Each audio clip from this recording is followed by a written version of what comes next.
ఇక్కడ ఇంకొక అంశాన్ని చూసుకుంటే మేడిగడ్డ బ్యారేజీని మొత్తం 8 బ్లాకులుగా విభజించారు. 8 బ్లాకులు. ఒక్కో బ్లాక్ లో సుమారు 10 నుంచి 11 పిల్లల చొప్పున మొత్తం 85 పిల్లలు ఉన్నాయి. అంటే మన భాషలో చెప్తాము. ఏ ఒక్క పిల్లర్లో సమస్యలు తలెత్తినా కనీసం ఆ బ్లాక్ లోని మొత్తం పిల్లలను తొలగించాల్సిందే. మొత్తం పిల్లలను తొలగించాల్సిందే. ఏ ఒక్క పిల్లల్లో సమస్యలు తలెత్తినా కనీసం ఆ బ్లాక్ లోని మొత్తం పిల్లలను తొలగించాల్సిందే. అంటే ఇప్పుడు కుంగిన 7 బ్లాకులో 7వ బ్లాక్ లో ఉన్న 12 పిల్లలను తొలగించి మళ్ళీ కట్టాలి. ఈ కాంక్రీట్ పిల్లలను తొలగించడం అంత ఈజీ కాదు. బాంబులు పెట్టి పేల్చేస్తే తొలగిస్తే మొత్తం బ్యారేజీ కూలిపోయే ప్రమాదం ఉంది. కాబట్టి డైమండ్ కటింగ్ ద్వారా నెమ్మదిగా ఈ పిల్లలను జాగ్రత్తగా తొలగించాలి. కాబట్టి ఈ పిల్లలను కట్ చేసి పునర్నిర్మించడానికి కొన్ని నెలల సమయం పడుతుంది. ఇది అంత ఈజీ కాదు. ఒక బ్లాక్ లో 4 పిల్లలు ఉంటే ఆ బ్లాక్ లో ఉన్నటువంటి మొత్తం పిల్లలను తొలగించాల్సిందే. కాబట్టి మరి ఎట్లా తొలగిస్తారు? అది బాంబులు పెట్టి పేల్చాలి. బాంబులు పెడితే మిగతా పిల్లలకు ప్రమాదం. కాబట్టి కాళేశ్వరం మేడిగడ్డలో కుంగినటువంటి 7వ బ్లాక్ ఏదైతే ఉందో 7వ బ్లాక్ కు 12 పిల్లలు ఉన్నాయి. ఆ పిల్లలను కూల్చాలంటే బాంబులతో కూల్చడం కాదు, డైమండ్ కటింగ్ అని ఒక ప్రత్యేక మెషినరీని ఉపయోగించి ఆ పిల్లలను కట్ చేయాల్సి ఉంటుంది. కట్ చేసి ఆ తర్వాత నిర్మించాల్సి ఉంటుంది. ఇది అంత ఈజీగా అయ్యేటువంటి పని కాదు. నిపుణుల పర్యవేక్షణలో జరగాలి. రైట్. ఇంకా ఇంకోటి ఏంటంటే మేడిగడ్డ పిల్లలు కుంగడం మరింత తీవ్రమైన సమస్య అయ్యే అవకాశం ఉంది.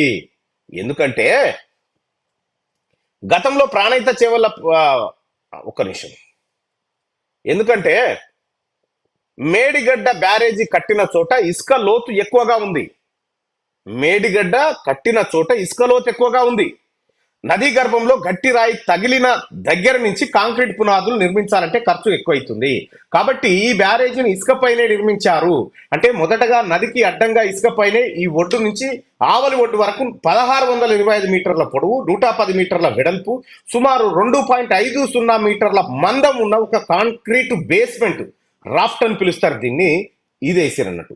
అయితే ఎక్కడైతే నదీ గర్భం లోపట గట్టి బేస్మెంట్, గట్టి ఉసుకే కాకుండా ఉసుక కింద గట్టి పాయింట్ ఎక్కడ దొరుకుతుందో అక్కడి నుంచి ఇది పోసుకుంటూ రావాలి. కానీ ఆ పని చేయలేదు వీళ్ళు. ఇక్కడి నుంచి ఏం చేశారు, 1625 మీటర్లు ఈ ఒడ్డు నుంచి, తెలంగాణ ఒడ్డు నుంచి మహారాష్ట్ర ఒడ్డుకు ఒకటి పోసుకుంటా పోయారు. 110 మీటర్ల వెడల్పుతోని సుమారు 2.50 మీటర్ల పొడవుతో మందంతో ఉన్న కాంక్రీట్ ను ఫస్ట్ పోసుకుంటా పోయారు. దాన్ని రాఫ్ట్ అని పిలుస్తారు. ఈ మొత్తం బేస్మెంట్ ను ఒకే నిర్మాణంలా ఎక్కడ ఎలాంటి గ్యాప్ లేకుండా నిర్మిస్తారు. ఈ బేస్మెంట్ పైనే మొత్తం పిల్లలను నిర్మిస్తారు. అయితే ఈ బేస్మెంట్ ఇక్కడనేమో బ్లాకులు 7వ బ్లాక్, 5వ బ్లాక్, 6వ బ్లాక్, ఒక్కొక్క బ్లాక్ 12 పిల్లర్లు ఇట్లా ఉన్నాయి కదా. అట్లా కాకుండా కింద బేస్మెంట్ అనేది ఇక్కడ నుంచి అక్కడ వరకు ఎక్కడ జాయింట్ లేకుండా ఒకే విధానంతో పోస్తారు అన్నట్టు. ఇక అక్కడ చూడరు అసలు కథ ఎట్లుంటుంది అనేది. అయితే ప్రతి 2 పిల్లర్ల మధ్యలో గేట్లు పెట్టి పైనుంచి వచ్చే నీటిని నియంత్రించడం జరుగుతుంది.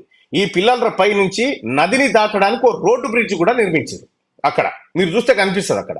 అయితే మరి ఇసుక మీద బేస్మెంట్ ఉంటే పైన గేట్లు వేసినప్పుడు కింద నుంచి నీరు వెళ్ళి ఇసుక కొట్టుకపోయి బ్యారేజీ కుంగింది కదా. బాగా చూడండి, లాజిక్ పాయింట్ చూడండి. ఇసుక మీద బేస్మెంట్ ఉంటే పైన గేట్లు వేసినప్పుడు కింద నుంచి నీరు వెళ్ళి ఇసుక కొట్టుకపోయి బ్యారేజీ కుంగింది కదా. వీళ్ళు బేస్మెంట్ ఏడేసారు, ఇసుక మీద వేసారు. పైన గేట్లు మూసిన తర్వాత ఏమైంది, కింద ఇసుక కొట్టుకపోయింది, ఇవి దశకిని.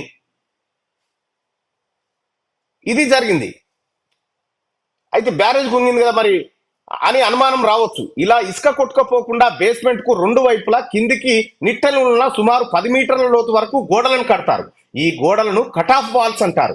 ఈ కటాఫ్ వాల్స్ ను సీకెంట్ పైల్స్ తో నిర్మిస్తారు. సీకెంట్ పైల్స్ అంటే గుండ్రటి పిల్లలు.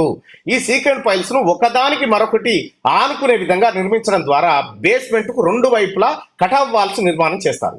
ఇసుకకు పైన బేస్మెంట్ 2 వైపులా కటాఫ్ వాల్స్ ఉంటాయి కాబట్టి మధ్యలో ఉన్న ఇసుక నది ప్రవాహానికి ఎటు కొట్టుకపోకుండా ఉంటుంది అన్నట్టు. ఇప్పుడు ఇక్కడ ఇట్లా క్లియర్ ఇట్లా కట్టుకుంటూ పోతే దాని ఇసుక మీద కట్టుకున్నా కూడా దీని పక్క పొంటి కటాఫ్ వాల్స్ అని పెడతారు. ఇట్లా కటాఫ్ వాల్స్ మళ్ళీ పెట్టి 10 మీటర్ల లోతు వరకు పెట్టి గుండ్రటి పిల్లలు పెట్టి దాని నుంచి ఇసుక కొట్టుకపోకుండా పిల్లలను అట్లా చేస్తారన్నట్టు.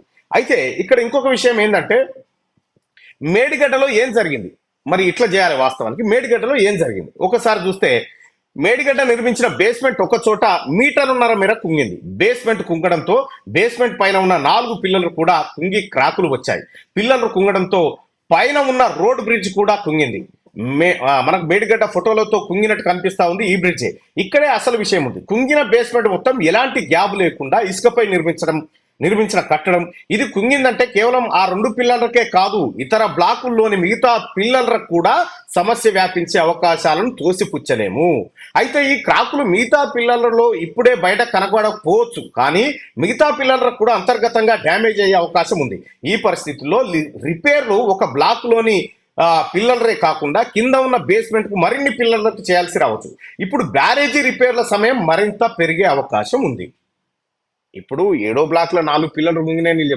4 పిల్లలరే కాదు, చాలా పిల్లలు కుంగిపోయే అవకాశం ఉంది. ఆ క్రాకులు ఇప్పుడు బయటకు రాకపోవచ్చు, అవి భవిష్యత్ కాలంలో బయటకు వచ్చే అవకాశం ఉంది. అంటే 7వ బ్లాక్ లో ఉన్నటువంటి 12 పిల్లలే కాదు, మిగతా పిల్లల పైన కూడా ఈ ఎఫెక్ట్ ఉంటుంది. దానికి కారణం ఏంటంటే కింద పోసినటువంటి బేస్. ఇది ఇంకా మరో సమస్య ఏంది ఇక్కడ మనం చూస్తే, అసలు బేస్మెంట్ ఎందుకు కుంగింది అంటే ఒకే ఒక కారణం, కింద ఉన్న ఇసుక కొట్టుకపోవడమే. ఇసుక కొట్టుకుపోయిందంటే బేస్మెంట్ కు 2 వైపులా కట్టిన సీకెండ్ ఫైల్స్ లో సమస్య ఉన్నట్టే. సీకెండ్ ఫైల్స్ తో కట్టిన కట్ ఆఫ్ వాల్ కొంత భాగం విరిగి దాని నుంచి నీరు ప్రవేశించి బ్యారేజీ కింద ఉన్న ఇసుక తొలగించింది. మరి సీకెండ్ ఫైల్స్ ఎందుకు విరిగినట్టు? దీనికి కారణం కేవలం నిర్వహణ వైఫల్యమేనా, లేక డిజైన్ వైఫల్యం కూడానా? బ్యారేజీ కుంగిన వెంటనే వచ్చిన national dam safety authority NDSA committee ఇది సీకెండ్ ఫైల్స్ డిజైన్ వైఫల్యం అని ప్రాథమికంగా అంచనా వేసింది. మేడిగడ్డ బ్యారేజీతో పాటు ఇతర బ్యారేజీలపై రాష్ట్ర ప్రభుత్వం ఇటీవల నియమించిన నిపుణుల కమిటీ అధ్యయనంలో పూర్తి వివరాలు బయటపడతాయి. వాటి సిఫార్సులను బట్టి రిపేర్లకు పట్టే సమయం ఆధారపడుతుంది. నిజంగానే డిజైన్ వైఫల్యం అయితే రిపేర్లకు చాలా సమయం పడుతుంది. మరొక కీలకమైన విషయం ఏంది, మేడిగడ్డ అన్నారం పంప్ హౌజులు జూలై 2022 మునిగిపోయినాయి. ఈ ప్రమాదం జరిగిన తర్వాత రాష్ట్ర నీటిపారుదల శాఖ కేంద్ర జల సంఘానికి ఈ వివరాలు పంపుతూ సలహా కోరింది. అప్పుడు CWC మొత్తం బ్యారేజీల పంప్ హౌజుల నిర్మాణాలపై, వాటి భద్రతపై అనేక కీలక ప్రశ్నలను లేవనెత్తింది. బ్యారేజీల స్థలం ఎంపికలో, నిర్మాణాలలో అనేక తప్పులు వేలెత్తి చూపించింది.